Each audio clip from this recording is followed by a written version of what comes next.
Okay, so now that you know the electrode, we can talk about what you will see when you are displaying your information. So when we have the electrode attached and we have the device turned on, we're going to get different feedback mechanisms. So the first one is the most common, which is visual.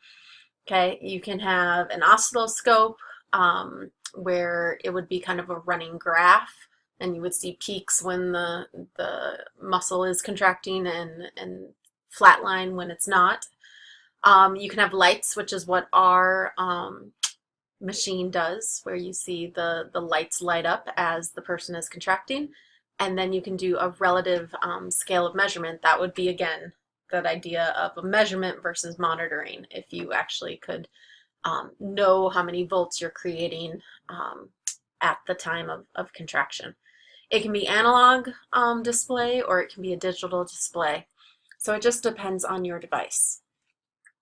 A lot of them also have audio attached to them, where there's either a buzzing or a beeping or a clicking, and usually those either get louder as the intensity of the electricity increases, or they get closer together. So the increase in the frequency of the noise indicates increased levels in electrical activity. Now, part of dealing with the biofeedback is understanding sensitivity, and we call this by setting gain. And the idea being that we want to challenge our patients to be able to contract their muscle and get the feedback that we want, but we also want it to be something attainable so that they can complete the contraction as need be. So we set the gain. So we can set our gain high and choose that if we want high sensitivity for the muscle activity signal. And so on our device, we have 3 levels that we can hit. It's 1, 10, or 100 microvolts. So at 1 microvolt, we can detect the smallest amount of electrical activity. So that has the highest signal gain.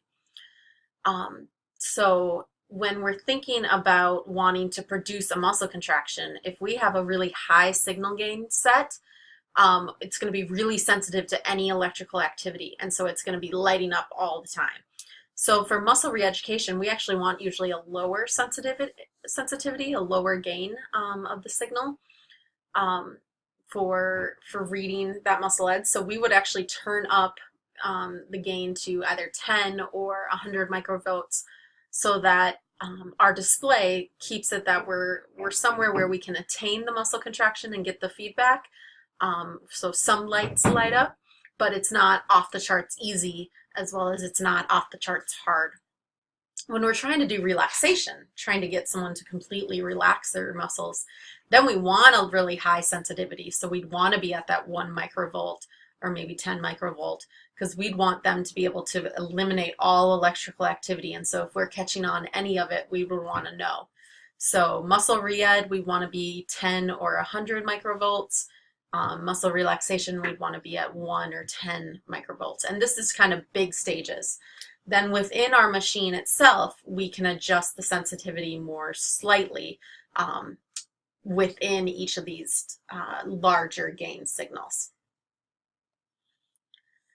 So looking at biofeedback, why we would use it. So our indications, muscle reeducation is probably our biggest one. And with that comes regaining neuromuscular control, increasing isometric or isotonic strength of a muscle.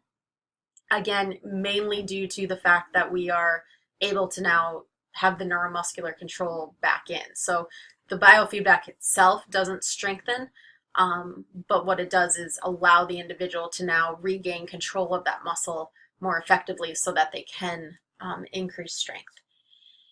And then on the flip side, we can do relaxation of a muscle spasm. So either decreasing muscle guarding, which would also potentially reduce pain, right, from that pain spasm cycle, psychological relaxation. So I was actually talking with Haley, Dr. Russell, and they do a lot of biofeedback for relaxation purposes. And so trying to, again, get someone to be able to relax completely when they're doing imaging or other things like that for psychological aspects. Can also use it for the muscle re-ed or the relaxation to help try to treat some neurological conditions where maybe there's excessive, again, tone in the muscle where we want to work on that relaxation, or we have some atrophy or other things from neurological deficits that we need to treat. So maybe, again, perhaps following a stroke or spinal cord injuries, maybe spasticity. Also could be used in cerebral palsy or facial paralysis to help, again, reconnect some of those neuromuscular controls. Can also be used in urinary or fecal incontinence. So when people have to work on increasing the activity of their pelvic floor to be able to kind of hold their ureter shut, or their urethra shut, so that they don't have any leakage. That can be important for biofeedback as well. So biofeedback itself tends not to affect the injury response cycle, except when you get to the point that we want to regain that neuromuscular control. So when we were talking about Dane's spinal adaptation theory, right? So the loss of neuromuscular control that happens after an injury and our ability to kind of regain that. And so if we have a patient that's struggling on that in certain muscle groups, biofeedback could be a tool for that. So facilitating muscle re-education, which then could be correlated to increasing muscle strength, which could be correlated to then increasing range of motion. And so all of that could reduce pain and increase function as well.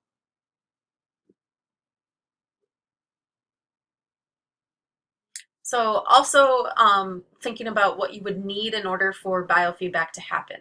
You would need functioning nerves. So we can use it to treat neurological conditions, but the nerves still have to be able to fire.